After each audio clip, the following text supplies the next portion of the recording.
once Biden took over, then it seems to me that there was no one in charge of drawing down and closing it up, because it's incomprehensible that you would abandon Bagram Air Force Base, and both you and I have been there.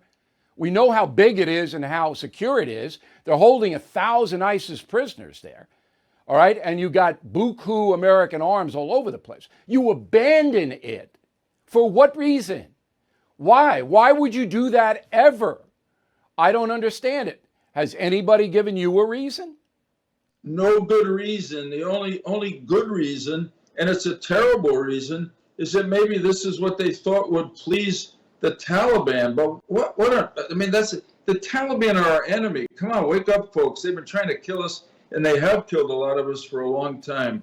So the years ahead are full of danger for us. But you're absolutely right. Bagram became really a first-class airport. Outside of all the urban congestion of Kabul, it would have been a place for a much better, smoother, safer evacuation. Yeah, and you could have shipped those ISIS prisoners out of there to other prisons around the world.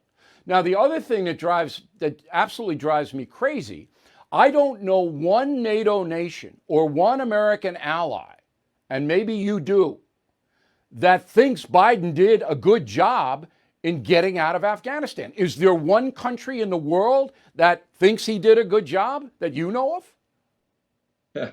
No, nobody who's an ally of ours. I'm sure the Iranians are happy at how he did. The Chinese and the Russians are, because it mortified and embarrassed and weakened the United States. But your point is a really good one, Bill, because we've been used to for a long time thinking, we're the leaders and we drag the Europeans and our NATO allies along. Here, they were much more on target about what we should do than President Biden and his administration were, because they didn't, all along, they wanted more time to evacuate.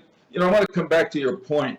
I've made it clear, I didn't agree with the whole idea of withdrawing from Afghanistan. But if you're going to decide to do it, come on, we have more competence than that.